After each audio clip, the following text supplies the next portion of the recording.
Seems like Ubisoft is preparing something big for both Assassin's Creed Valhalla and Assassin's Creed Origins. We of course already know that the 60 FPS patch for Origins is coming. It has been leaked in the PlayStation database, and that usually means that it's dropping the week after. For comparison, the Valhalla update got added around the same time and of course already released on May 24th. So maybe Ubisoft is holding on to this Origins patch for June 7th, because that's the date that the game will be added to Xbox Game Pass, so then having more fluid gameplay on Xbox Series consoles is of course great. But that is not all. Ubisoft just dropped a teaser with an Origins GIF saying the wait is almost over, and we also got new leaks and hints revealing that we might see something similar to the Odyssey and Valhalla crossover from last December. Maybe not on the same scale, but still very interesting. So a ton to go over. Of course, if you like the Assassin's Creed videos here on the channel, then leaving a like on the video would really be awesome.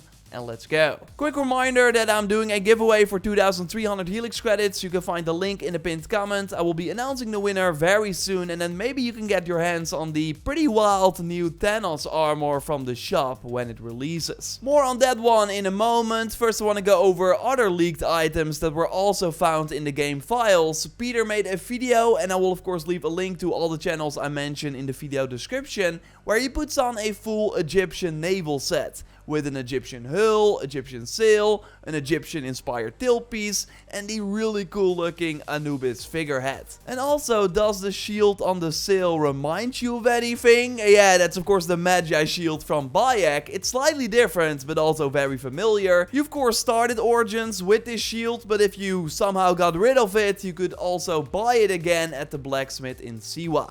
Well, now we get it on a ship sail and on the shields from our Yams Vikings as well. I don't think that that is coincidence. Two tattoo sets were also leaked. The Vero set, which as the name suggests adds a Vero head to your chest. We got the sarcophagus from the looks of it on the arm, the Ankh on the forehead, and actually a scary necklace if you remove the beard. And there's also the Cleopatra tattoo set with the Eye of Horus on the arm right, her head as a back tattoo. Like this has to be some sort of tie-in with Origins and the second part of the Tombs of the Fallen. Not only because Anubis as the god of death and underworld fits the Tombs of the Fallen theme very well, but also because of leaks from Andy Reloads, and I don't want to spoil too much because his content will be very cool to experience ourselves.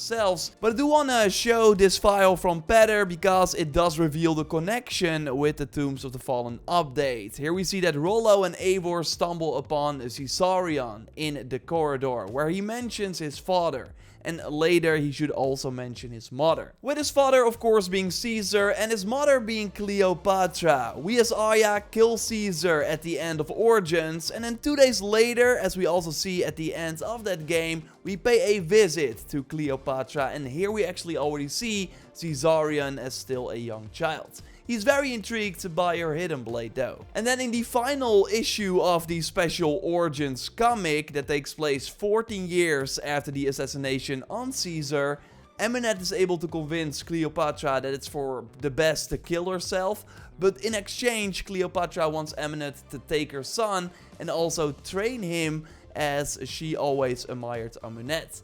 Well, she does that, and we see a small tease of that in the comic too. But yeah, it seems like we will learn more about Caesarion in this Tombs of the Fallen update, and I'm pretty excited for that. It could be really awesome. Now, I don't think this takes place in a completely new area, like we saw with the Isle of Skye in the Odyssey crossover. We still have 2 Odin runes, of course, in England that did light up after the first Tombs of the Fallen update, but that we could not access. One of them is over here on the map, and the other one is close by over here. So it seems like we will travel to those during this quest. And you would think that we then return to the first tomb, right? As we had a big map there and still this sort of weird plateau that might open up Prince of Persia style. Now, not sure how we would then earn the naval set and tattoos. Maybe there will be like a Ubisoft Connect weekly challenge, as we also saw with the Odyssey and Black Flag naval content. Or maybe they're trying something else completely. But the biggest surprise of the Valhalla Odyssey crossover was actual new content for Odyssey, and it would of course be really cool if we had something new to play in Origins as well. And I got reached out by Khaled over on Twitter with a very interesting find. In the Steam database for Origins, we namely see that Ubisoft added a brand new update branch called Amunet. Everything under public is what is currently live, but Amunet was added 10 days ago and is not available yet, but could be a hint at what's coming. On February 8th, we saw the voice actress behind Amunet in a motion capture studio, saying she's back, also noting that it's not her Dragon Age character, which is the main character from Inquisition. And 4 months for an update like this is totally possible. For comparison, we saw Cassandra, her voice actor, back at the end of July. I think that's when she started working on the crossover update, which then dropped 4 months later in December. And well, she was spotted in a motion capture suit this year again, around the same time as the Amunet actress. And we speculated about this before, but of course learning how Cassandra got the hidden blade that she already has in the end credit scene of the recent Odyssey content where she goes to the Library of Alexandria would be really cool, and meeting Amunet in Egypt would also mean that she learns that the legacy of her child survived. So a ton of potential for a very interesting meeting already, and that's why I also think they might skip Bayek altogether. Like, we also could control Aya in Origins, so maybe that is what they will use for this potential content, but I would love to be wrong, and I would love to see Bayek again. I just overall do not expect something on the same level as the special island we got in Odyssey. Maybe it's just like a few cutscenes, which would already be cool, but I'm like keeping my expectations in check if this Origins content is forthcoming, which is looking more likely. We should not forget that Ubisoft already around the launch of the Odyssey crossover teased that, hey, there's a logo and maybe we could see more in the future.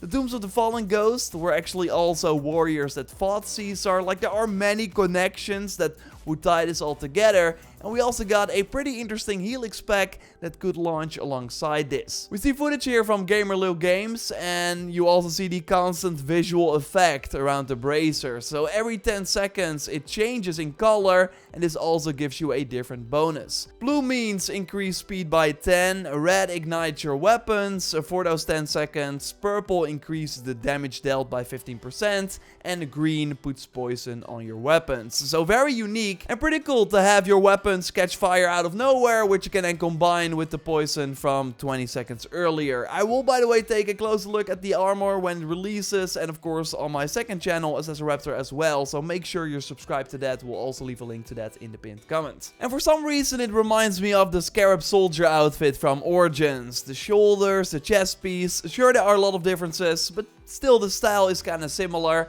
This new Master of Elements outfit is based on the Mayas though, and their gods. So similar to the Mayan armor we could find in Black Flag. Okay, maybe not a direct comparison with Origins, although the focus on gods and overall style could hint at something they want to drop around this crossover release. We'll keep you posted here, of course, so totally subscribe if you haven't already. A like on the video would really help me out, and check out my big previous video on the recent Valhalla update, which added the armory and way more. You can watch that by clicking on the screen, and I will speak to you soon. Goodbye!